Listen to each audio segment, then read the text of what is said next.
Halo anak-anakku semua, apa kabarnya? Tentu dalam keadaan sehat. Oke, pada pertemuan minggu lalu kita sudah belajar mengenai diagram batang, garis, dan diagram lingkaran. Pada pertemuan ini kita akan belajar mengenai apa itu histogram, poligon, dan ogive. Adapun tujuan pembelajaran kita untuk hari ini agar anak-anak kami dapat menyajikan dan menentukan bagaimana itu bentuk dari histogram, poligon, dan ogive. Mari untuk anak-anakku semua ikuti video pembelajaran kita untuk hari ini. Tetap semangat, tetap jaga kesehatan. Salam SFD. Semangat fraternitas Dina. Oke, baik untuk anak-anakku semua. Pada pertemuan kita yang ke-6 ini, kita akan belajar mengenai statistika dalam bentuk histogram, ogive, dan poligon. Dalam suatu data, bisa kita bentuk dalam bentuk histogram, ogive, dan poligon. Oke, kita lihat dulu contoh pemisalan untuk menggambar histogram, ogive, dan poligon sebagai berikut. Kita lihat contohnya. Nilai, kita lihat di sini nilai dari data adalah 31 sampai 40, kelas kedua 41 sampai 50, kelas ketiga 51 sampai 60, dan seterusnya. Ini ada 7 kelas untuk data nilai. Oke, frekuensinya masing-masing. Untuk kelas pertama ada 2, kelas kedua 4, kelas ketiga 5, kelas keempat 15, kelas kelima 24, kelas keenam 21, dan seterusnya. Ini ada 9. Oke, sebelum kita menggambar histogram, maka kita harus menentukan dulu titik tengah. Titik tengah itu biasanya dilambangkan dengan XI. Bagaimana mencari titik tengah? Cara mencari titik tengah itu sudah kita pelajari sebelumnya, bahwa kelas bawah ditambah kelas atas dibagi 2. Itulah untuk mencari titik tengah. Di sini di kelas bawahnya ada 31. 31 ditambah 40 dibagi 2. Maka kita dapat hasil titik tengahnya adalah 35,5. Yang kedua, 41 ditambah 50 dibagi 2, hasilnya 45,5. Yang ketiga, 51 ditambah 60 dibagi 2, hasilnya 55,5, dan seterusnya. Oke, pelajaran sebelumnya sudah kita pelajari bahwa mencari XI atau titik tengah itu kelas bawah ditambah kelas atas dibagi 2. Jadi cara mencari ini anak-anakku sudah paham semua bahwa kelas bawah ditambah kelas atas dibagi 2. Itulah mencari titik tengah. Jadi untuk menggambar histogram kita harus ketahui dulu titik tengah. Kalau kita sudah mendapat titik tengah dari masing-masing kelas, maka kita bisa menggambar koordinat kartesius pada sumbu X dan Y. Oke. Kita misalkan pada sumbu X ini kita buat dalam bentuk XI. Itulah nilai titik tengah tadi, XI. Terus untuk sumbu Y ini adalah frekuensinya. Frekuensi dari kelas tersebut.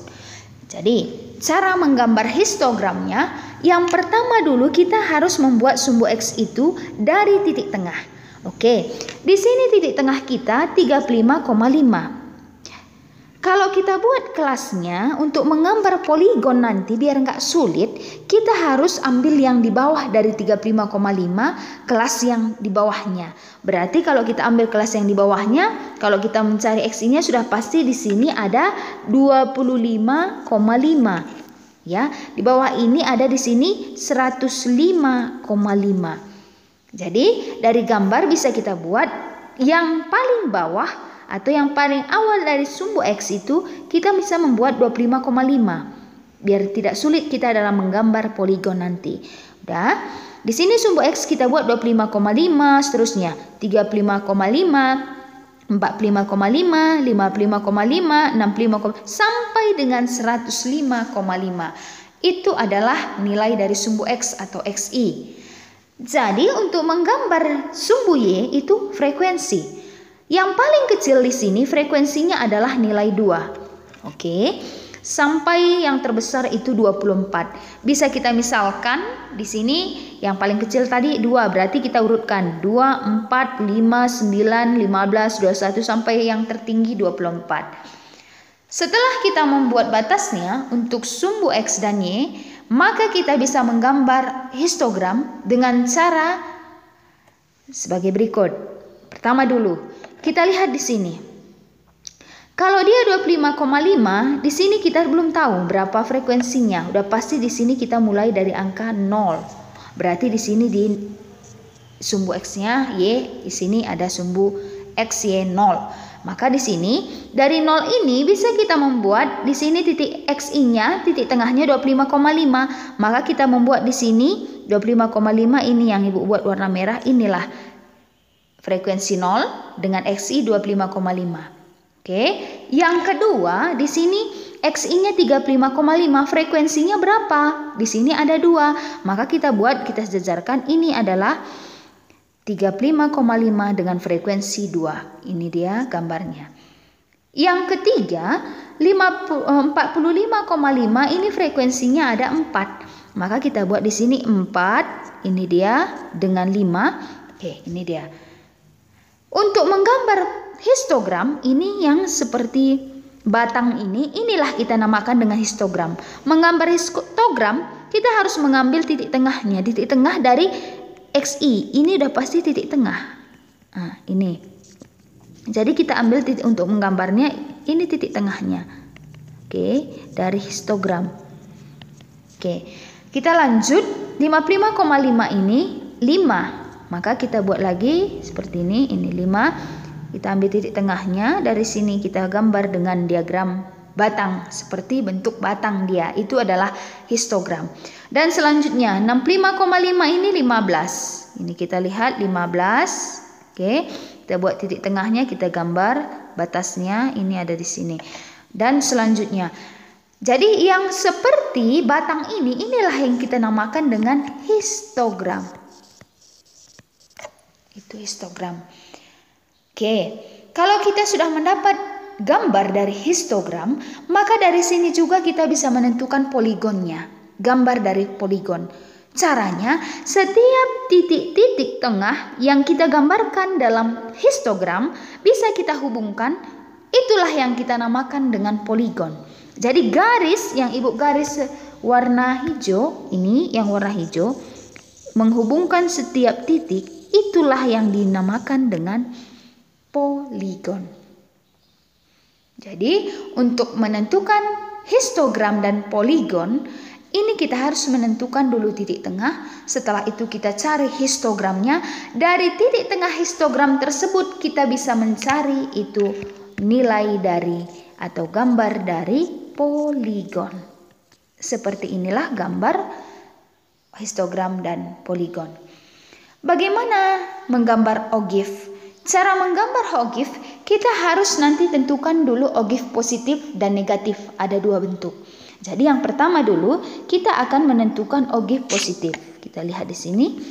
Sebelum kita masuk ke dalam gambar, kita lihat dulu. Dari tabel tadi nilai dan frekuensi itu udah dari soal. Untuk menggambar ogif positif, kita harus menentukan ogif positif itu, ingat ya, itu lebih kecil sama dengan. Lebih kecil sama dengan itu dia dalam kelas bawah dikurang 0,5. Ingat, dalam ogif positif nanti kelas bawah atau batas bawah dikurang 0,5. Itu untuk ogif positif. Nanti sebaliknya, kalau dia ogif negatif, dia nanti lebih besar sama dengan itu, nanti untuk ditambah 0,5. Oke, kita lihat. Sebelum kita masuk ke ogif negatif, positif dulu. Kelas pertama 31 sampai 40, frekuensinya tadi 2. Mencari ogif positifnya itu lebih kecil sama dengan 31 kurang 0,5. Berarti kita dapat 30,5. Seterusnya, ini kelas bawahnya atau tepi bawahnya atau batas bawah. 41 kurang 0,5 lebih kecil 40,5. 51 kurang 0,5. Oke, kita dapat lebih kecil sama dengan 50,5. Ini lambangnya lebih kecil, ingat. Kalau dia nanti negatif, dia lebih besar. Dan seterusnya, 61 dikurang 0,5 ini, 71 kurang 0,5 ini, 81 kurang 0,5 ini, 91 kurang 0,5 ini hasilnya. Oke. Setelah itu, kita dapat itu objek positifnya, kita harus mencari FK, F kumulatifnya. F kumulatif bagaimana mencarinya? Caranya udah pasti untuk frekuensi yang pertama, dalam frekuensinya 2, sebelum itu 2 kita harus mulai dari sumbu X dan Y untuk menggambar. Itu dia FK-nya udah pertama, itu kelasnya adalah 0. Karena kita mulai dari bawah dari 0. Maka kita buat di sini FK 0 dulu.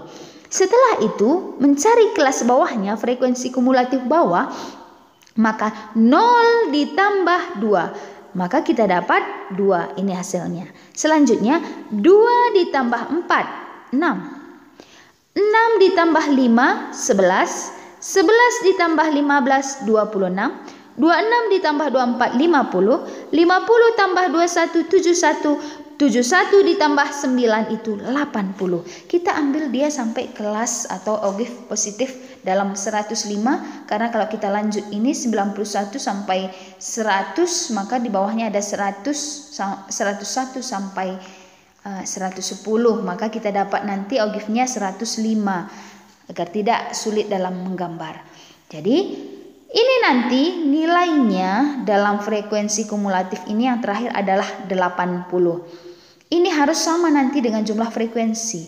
Jumlah frekuensi itu juga harus 80. Jadi jumlah frekuensi dengan kumulatif yang terakhir di sini itu sama nilainya dengan jumlah frekuensi. Oke, cara menggambar ya satu-satu kita lihat. Yang pertama, objek positif lebih kecil sama dengan 30,5. F kumulatifnya 0. Kita menggambar dari objek positif dan F kumulatif. Berarti ini titiknya. Selanjutnya 40,5 dengan 2. Ini kalau kita hubungkan ini 2, ini dia. 50,5 dengan 6. Berarti ini 6, 50,5 ini dan selanjutnya.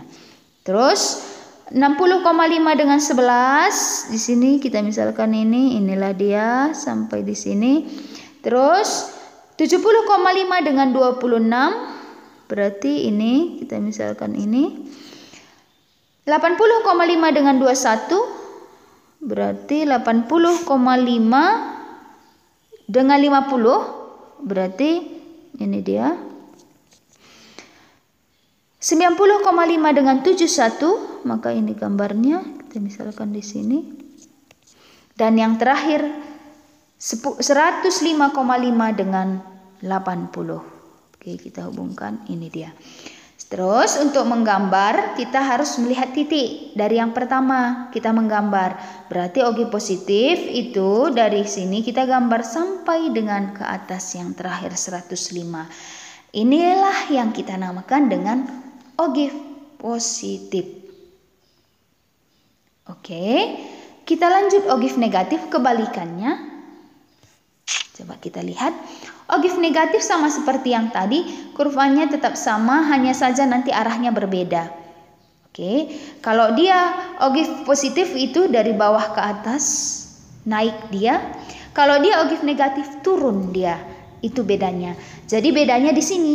Objek negatif tadi kalau dia positif dia lebih besar, lebih kecil sama dengan. Kalau dia negatif ini lebih besar sama dengan. Oke, caranya sama, tetap 31 kurang 0,5, tapi dia di sini lebih besar. Itu aja bedanya dengan objek positif. Oke, sama dengan yang tadi, lebih besar 30,5, lebih besar sama dengan 40,5 dan selanjutnya sampai yang terakhir lebih besar sama dengan 105,5. Bedanya juga di FQ kumulatif. Oke, kalau yang tadi dalam frekuensi objek negatif dia di atas dari yang terkecil. Berarti 0. Berarti di sini yang paling besar nilainya tadi adalah jumlah frekuensi 80. Berarti kita mulai dari 80. Maka 80 udah dikurang 2, 78. 78 dikurang 4, 74. 74 dikurang 5, 69. 69 dikurang 15, 54. 54 dikurang 24, 30. 30 kurang 21, 99 kurang 9, 0. Itulah FKUM. Cara menggambarnya sama seperti yang tadi, kita tentukan titik-titiknya. Yang pertama dulu, kalau dia 30,5 lebih besar sama dengan 30,5 berarti FKUM-nya 80. Oke, kalau kita gambar dari sini. Oke, ini dia yang pertama. Yang kedua, 40,5 dengan 78,5 berarti ini. Oke. Baru 74 dengan 50,5 ini. Dan seterusnya. Oke, kalau kita lihat di dan selanjutnya inilah gambarnya. Jadi untuk menggambar dari atas naik ke bawah, kalau dia kurva untuk ogif negatif ini turun dia. Kalau dia ogif positif naik. Oke? Sudah paham untuk anak-anakku seluruhnya? Kalau sudah paham, nanti untuk menggambar histogram, poligon dan ogif dapat kita kerjakan dalam bentuk latihan agar anak kami semakin memahami apa itu yang ketiga ini, histogram, ogif, dan poligon. Oke, sebelumnya Ibu ucapkan banyak terima kasih. Tuhan Yesus tetap memberkati kita semua. Sekian pembelajaran kita untuk hari ini. Ibu harap anak-anak kami sudah mengerti dan paham apa itu histogram, poligon, dan ogif. Dan semoga materi kita untuk hari ini bermanfaat untuk anak-anak kami keseluruhan. Oke, untuk anak-anak kami, nilai karakter apa yang bisa kamu dapatkan dari materi kita ini? Oke, untuk itu anak-anak kami, tugas Ibu share di Classroom.